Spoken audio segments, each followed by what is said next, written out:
Hello students, welcome to Bind Edutech. Board पर आपके सामने एक क्वेश्चन लिखने जा रहे हैं कि when AC passes through capacitor the current, when AC passes through capacitor, then when AC passes through capacitor, then current first option leads the applied voltage by angle pi, leads the applied voltage by angle pi. Second है are in same phase with voltage, are in same phase with voltage.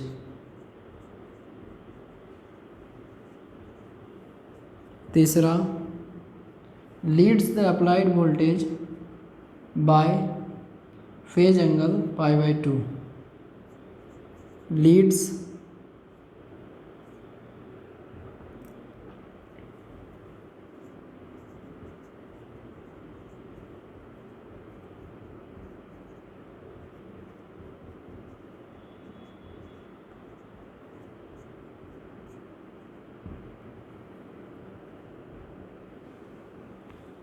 and lags the voltage by angle pi by 2.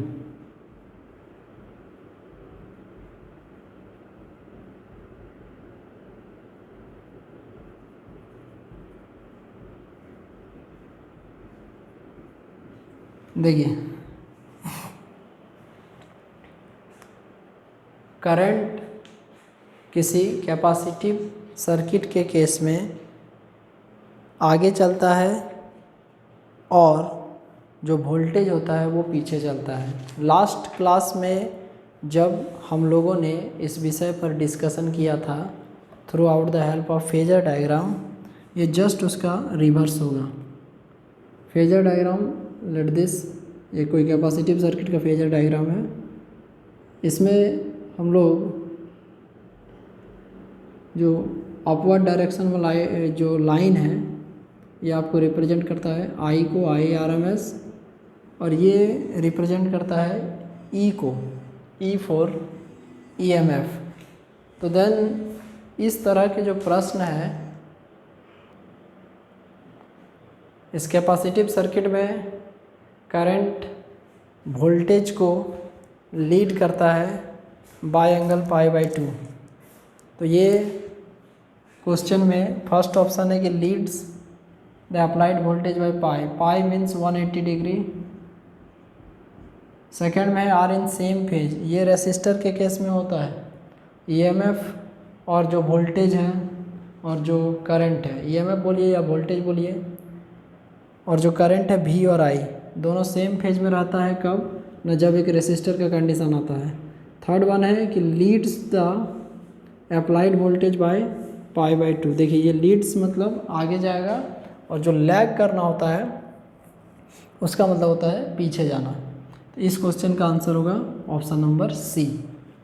अभी जिस चीज़ का चर्चा किए थे वो question अभी आपके सामने हम बताएंगे कि यदि कोई प्योरली रेसिस्टिव सर्किट है, लिखेंगे when AC passes through a resistor,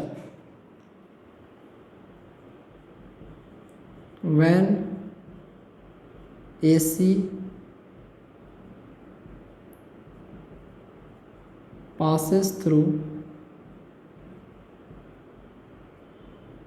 a resistor, option है EMF and current are in same phase, EMF and current are in same phase। Second वाला है EMF leads current by pi by 2। Third option है EMF lags current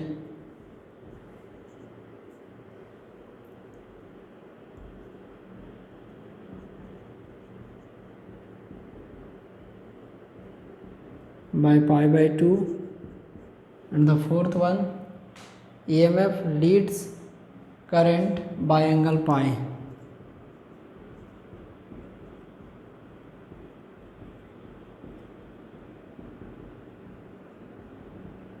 देखिए इसमें यदि कोई purely resistive circuit का condition होता है तो उसमें जब फेजर डायग्राम हम लोग बनाते हैं तो उस फेजर डायग्राम में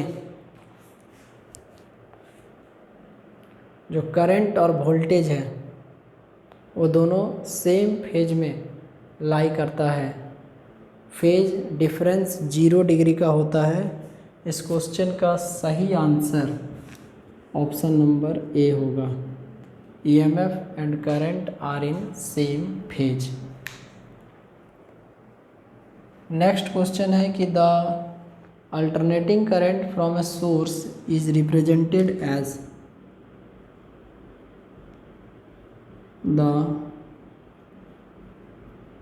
alternating current from a source is represented as I is equal to 0.5 sin 314t। The frequency of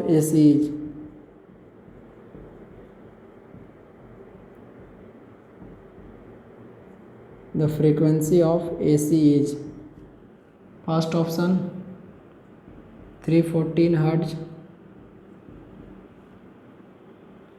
second option 100 Hz,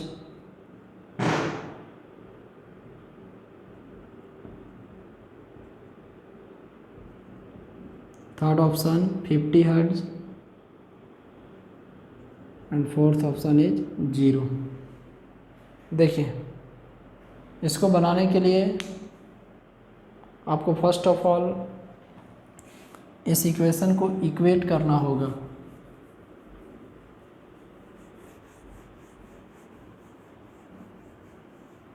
इसको इक्वेट कैसे किया जा सकता है, किससे किया जा सकता है? तो अल्टरनेटिंग करंट का जो वेव के फॉर्म में हम लोग इक्वेशन लिखते हैं,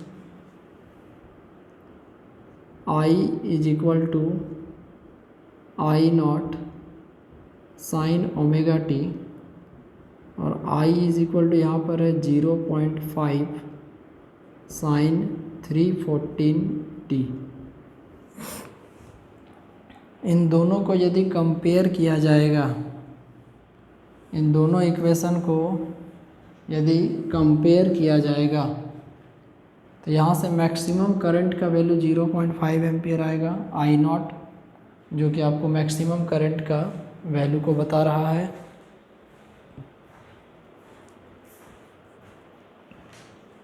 और sinusoidal function sine omega t और साइन 314t में एंगुलर फ्रीक्वेंसी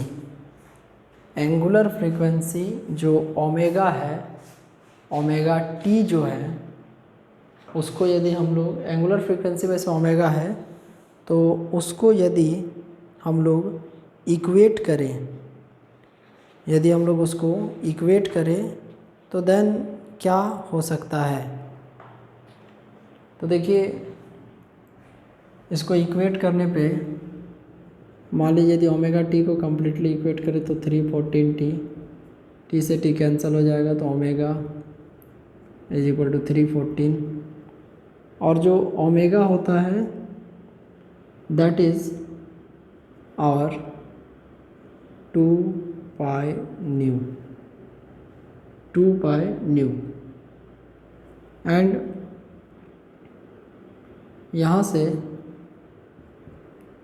314। अब इसके बाद नेक्स्ट में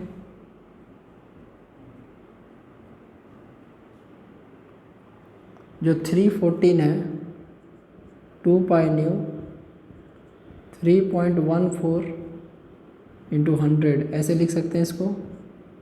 तो 2 पाई न्यू 3.14 को पाई इंटू 100 कैंसिल हो जाएगा ये। तो 2 nu is equal to 100, nu is equal to 100/2 cancel, nu आ जाएगा 50 हर्ट्ज। इस क्वेश्चन का आंसर हो जाएगा 50 हर्ट्ज। अब इसके बाद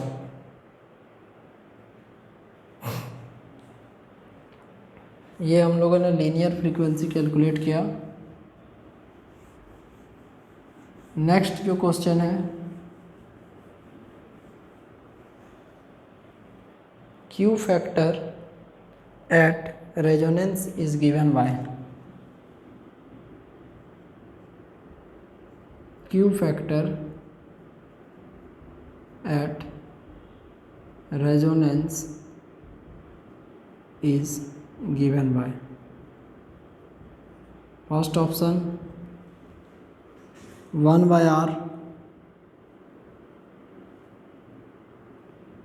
root under L/C, second option 1/R root under C/L, third option 1/L root under R/C and fourth one 1/C root under L/R। देखिए ये जो Q फैक्टर है which is also known as quality factor, ये sharpness of resonance को बताता है और इसके अनुसार जो वैल्यू होता है हमारा, वैसे इसको डिफाइन किया जाता है resonant frequency by bandwidth. और जो बैंड विड्थ होता है वो फ्रीक्वेंसी के डिफरेंस को बताता है। But other than that power factor को हम लोग डायरेक्टली भी कैलकुलेट कर सकते हैं। डायरेक्टली यदि हम लोग इसको कैलकुलेट करेंगे तो omega naught by omega 2 minus omega 1, omega 2 और ओमेगा 1, ओमेगा 2 और ओमेगा 1 ये दो फ्रीक्वेंसी के डिफरेंस को रिप्रेजेंट कर रहा है। सिंपल सा इसके विषय में हम लोग लिखेंगे दैट Q मतलब quality factor, Q factor is equal to resonant frequency मतलब फ्रीक्वेंसी रेजोनेंस पर by bandwidth, resonant frequency by bandwidth. मान लीजिए रेजोनेंट फ्रीक्वेंसी को हम लोग ओमेगा नॉट मानते हैं और ये जो बैंड विड्थ है ये दो फ्रीक्वेंसी के डिफरेंस को बताता है।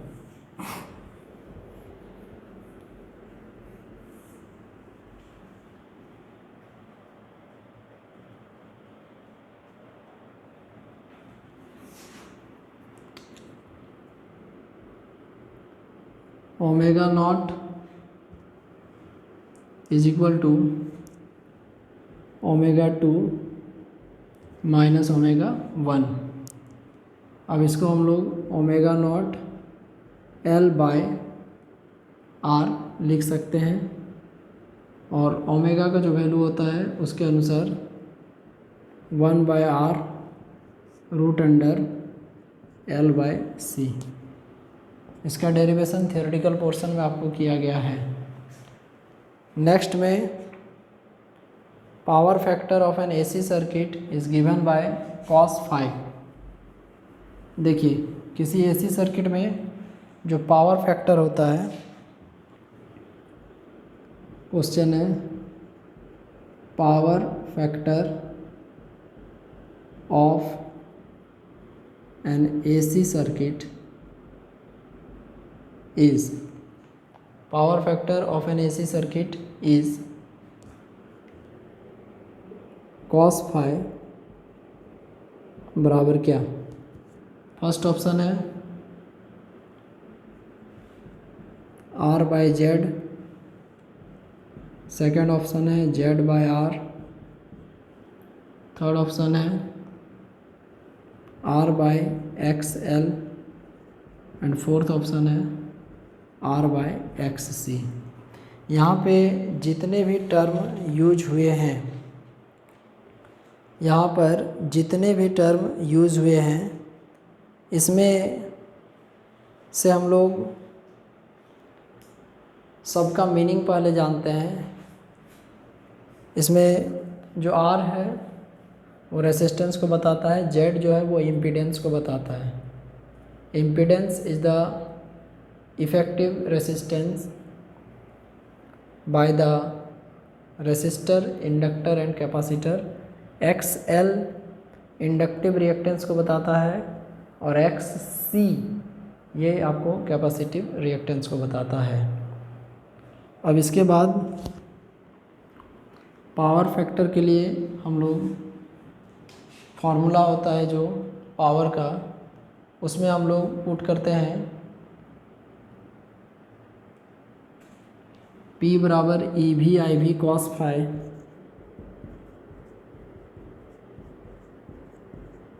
फेजर डायग्राम से जब cos का वैल्यू निकालते हैं तो फेजर डायग्राम में देखिए ये जनरली R को रिप्रेजेंट करता है। सपोज कीजिए ये यदि VL माइनस VC को रिप्रेजेंट कर रहा है, ये VL है, ये VC है और ये रिजल्टेंट है VR का, और ये रिजल्टेंट है VL minus VC and VR का। इसको Z से रिप्रेजेंट करेंगे इम्पीडेंस। Z बराबर root under VL minus VC का स्क्वायर प्लस VR का square, further on XL minus XC का स्क्वायर प्लस R का स्क्वायर। तो यहाँ से ये एंगल, यदि यहाँ से हम लोग cos फाई कैलकुलेट करें तो cos का फॉर्मूला होता है B/H। cos का फॉर्मूला हो जाता है B/H। और इस ट्राइंगल में यदि हम लोग B/H को देखें तो then easily we can have that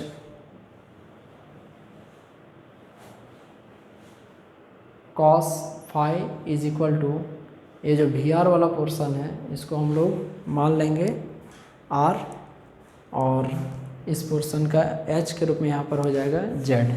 तो cos phi is equal to R/Z। तो इसका आंसर आ जाएगा cos phi is equal to R/Z। Option number A। Next question है inductive reactance varies with frequency as.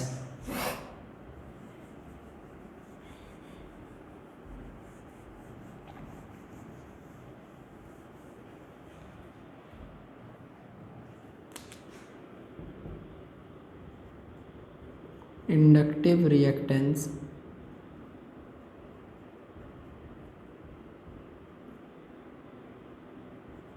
varies with frequency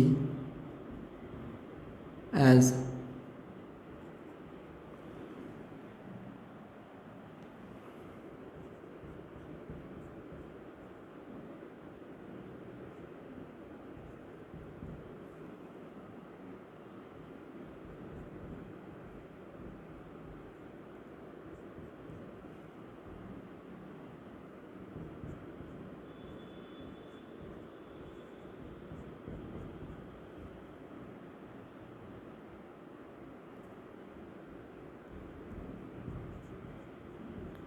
देखिए inductive reactance को जानने के लिए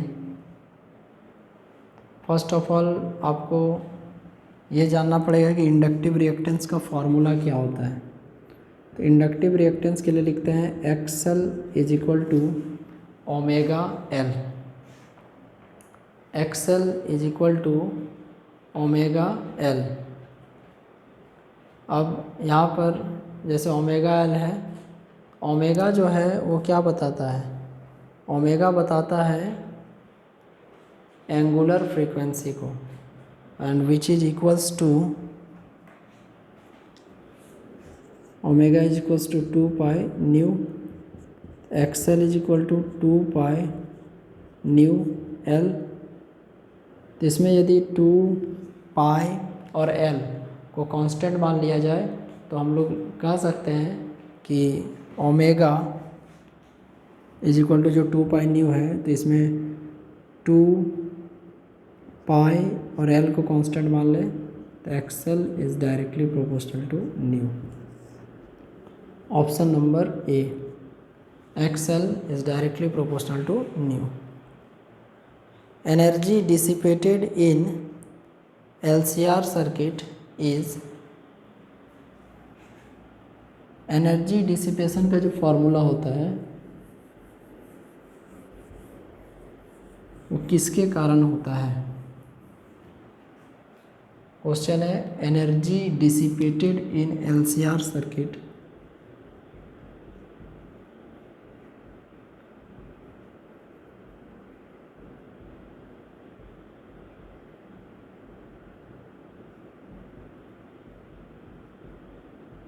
energy dissipated in LCR circuit is, first option L only, second option C only, third option R only, and the fourth one all the above। देखिए इस question में आपको energy dissipated के बारे में पूछा गया है कि जब एनर्जी डिसिपेट होता है तो उस कंडीशन में इसमें से जो टर्म आपको दिया हुआ है वो कौन सा एनर्जी किस में डिसिपेट होता है। तो एनर्जी डिसिपेट जो होता है वो एक्चुअली उसके पीछे का एक reason heating effect of current है, जिसमें जब हम लोग उसको पढ़ते हैं तो उसका एक्सप्रेशन आता है, करंट इलेक्ट्रिसिटी में उसका एक्सप्रेशन आता है H is equal to I square R t, H is equal to I square R T.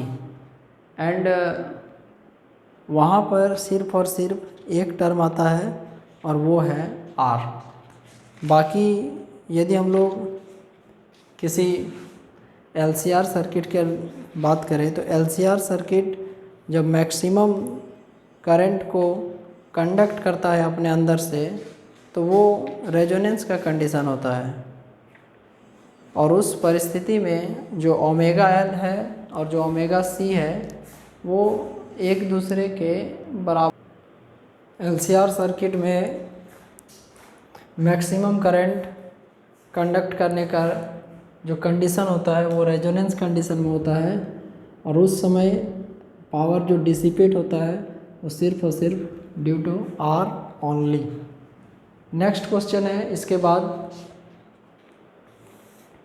The average power dissipated in a pure capacitor in AC is, मतलब यदि कोई pure capacitive circuit है तो उस condition में हम लोग को निकालना है कि एवरेज पावर डिसिपेटेड,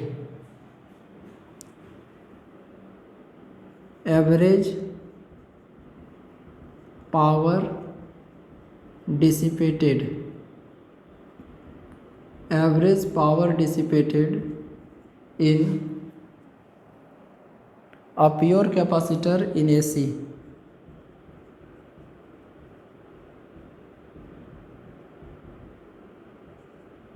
is, अब पावर के यहाँ से डायरेक्ट लिखने से अच्छा है पहले कुछ ऑप्शंस देख लेते हैं। Half C V square, half C V square, second option है C V square, third option है 2CV² एंड फोर्थ ऑप्शन है 0। देखिए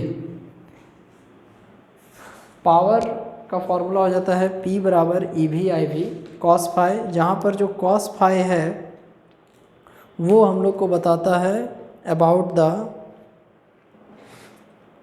डिफरेंस और that can also be treated as power factor. तो जब हम लोग लिखते हैं P is equal to EV/IV cos phi, तो यहाँ पर जो cos फाई है पावर फैक्टर है, फेज डिफरेंस को ही बता रहा है। किसी प्योर कैपेसिटिव सर्किट में EMF और जो करंट है उसके बीच में जो फेज डिफरेंस है वो 90 डिग्री का होता है। तो जब फेज डिफरेंस 90 डिग्री हो जाएगा तो लिखेंगे phi is equal to 90 degree, तो P बराबर EV/IV cos 90, cos 90 is equal to 0, तो P बराबर EV/IV इंटू 0, P बराबर 0। इस प्रकार से जो power in AC circuit containing only a capacitor is called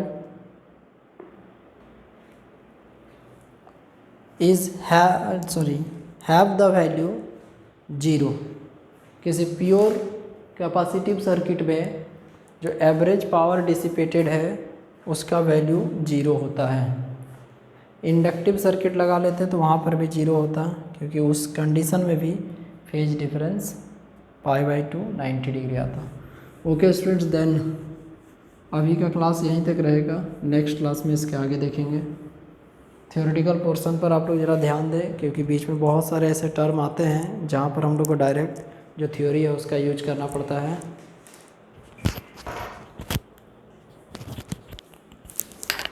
take care of yourself, thank you very much.